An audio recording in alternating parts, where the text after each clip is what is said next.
हम सभी ने अपने जीवन में महान लोगों और सक्सेसफुल बिजनेसमैनों को देखा है। कुछ सफल होते हैं और कुछ नहीं होते, लेकिन कुछ को हम ना सिर्फ उनके काम और बिजनेस के लिए जानते हैं, बल्कि इसलिए भी जानते हैं क्योंकि वह एक सफल और महान इंसान है।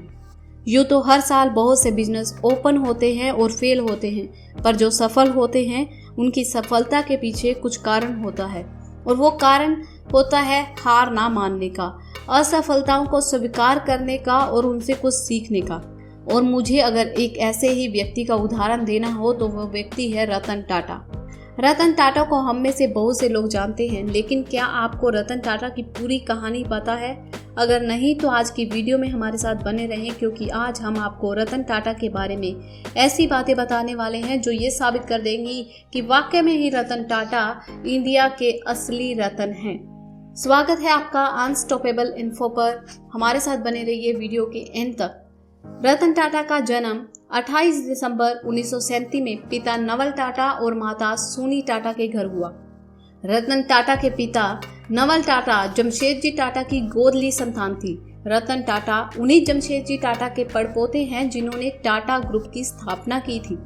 1948 में जब रतन टाटा महज 10 साल के थे तब उनके माता पिता अलग हो गए, उनका डिवोर्स हो गया। उनका पालन पोषण उनकी दादी नवाजबाई टाटा ने किया।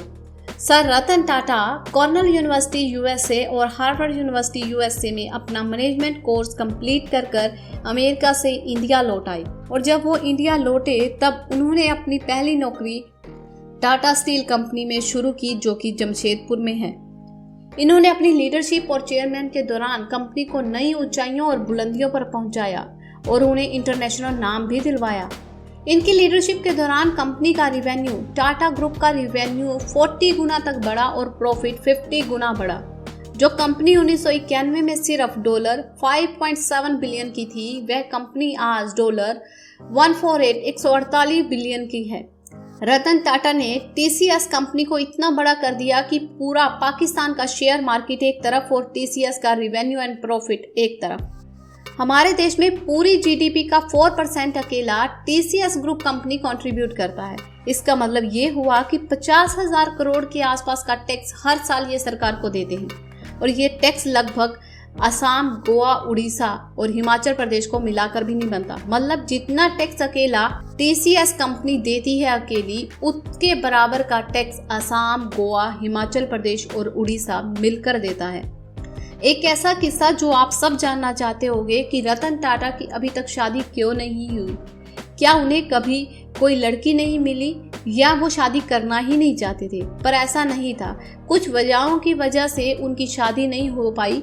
वो शादी के बेहद करीब थे, पर कुछ कारणों से उनकी शादी में रुकावट आ गई और वो अभी तक सिंगल हैं। उन्हें विदेशी कन्या से प्यार भी हुआ। उसके साथ शादी में बंधने के लिए उन्होंने वादा भी किया, प्रॉमिस किया, पर किसी कारण से उन्हें इंडिया वापस आना पड़ा। कन्या के माता पिता ने उस कन्या को इंडिया आने की परमिशन नहीं दी, क्योंकि उस टाइम पर इंडिया में इंडो चाइना वार चल रही थी।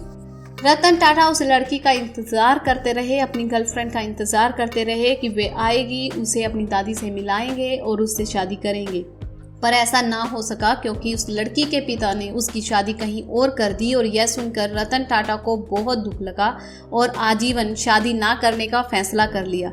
वो एक ऐसे इंसान थे कि उन्होंने अपनी ज़िंदगी में जो भी कहा वो करके दिखाया। जो वो प्रॉमिस करते थे वो उसे पूरा करते थे। ऐसा ही प्रॉमिस उन्होंने उस लड़की से कहा था कि मैं शादी करूंगा तो सिर्फ तुमसे, और इसी प्रॉमिस को निभाने के लिए वो अब तक गवारे हैं। अब तक उन्होंने शादी नहीं की। इनफैक्ट उन्होंने अपने एक इंटरव्यू में भी कहा कि मैं ऐसा कोई वादा नहीं करता जो मैं पूरा ना कर सकूं, मैं जो बोलता हूं मैं वो करता हूं। रतन टाटा सर की जितनी तारीफ की जाए उतनी कम है। वे इतने हम्बल और डाउन टू अर्थ पर्सन हैं कि जब वो IBM जॉब कंपनी में रिजेक्शन मिली, जब रिजेक्ट हो गए, तब दुखी होने की बजाय उन्होंने फैमिली का बिजनेस स्टार्ट करने की सोची। तो वही उन्होंने टाटा स्टील से स्टार्ट की, जैसा कि हमने आपको पहले बताया। पर उस टाइम पर वो टाटा कंपनी के मालिक भी थे, पर उन्होंने क्या किया, मजदूरों के साथ काम करते रहे, उनके साथ बैठकर खाते रहे, उनके साथ लाइन में लगकर खाना लेते थे, उन्हीं के साथ ही काम किया करते थे। ये थी उनका down to earth personality.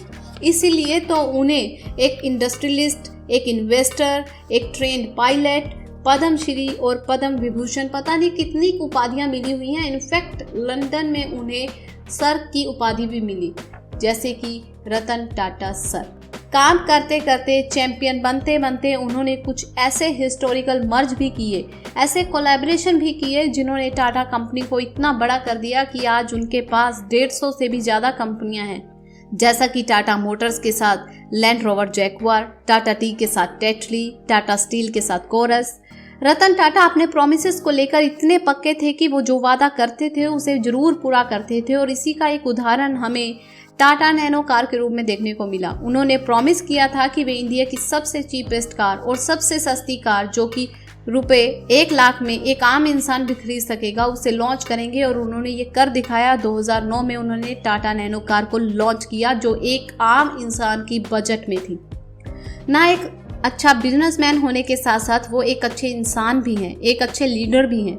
Tata group में होते हुए रतन टाटा ने अपनी लीडरशिप के दौरान एक स्कॉलरशिप अमाउंट $28 मिलियन के आसपास कर्नल यूनिवर्सिटी को दिया। वो इसलिए उन्होंने दिया कि वहां पढ़ रहे इंडियन स्टूडेंट की मदद हो सके। जो स्टूडेंट पढ़ने में अच्छा है उसे पैसा मिल सके, उसे स्कॉलरशिप मिल सके।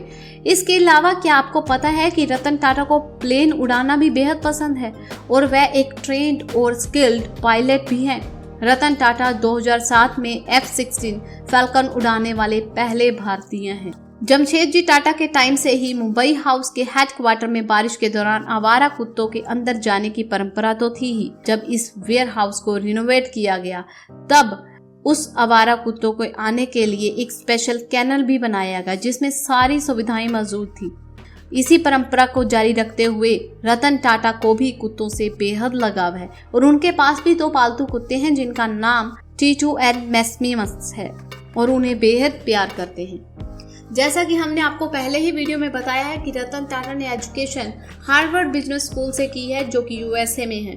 2010 में रतन टाटा ने $50 मिलियन डोनेट किया है हार्वर्ड बिजनेस स्कूल को, और ये उनकी इसी काम को देखते हुए हार्वर्ड बिजनेस स्कूल ने अपने एक हॉल का नाम टाटा हॉल भी रखा है। अब आप सबके मन में एक ख्याल आ रहा होगा कि इतना पैसा होने के बावजूद वह दुनिया के अमीर लोगों में उनकी गिनती क्यों नहीं होती।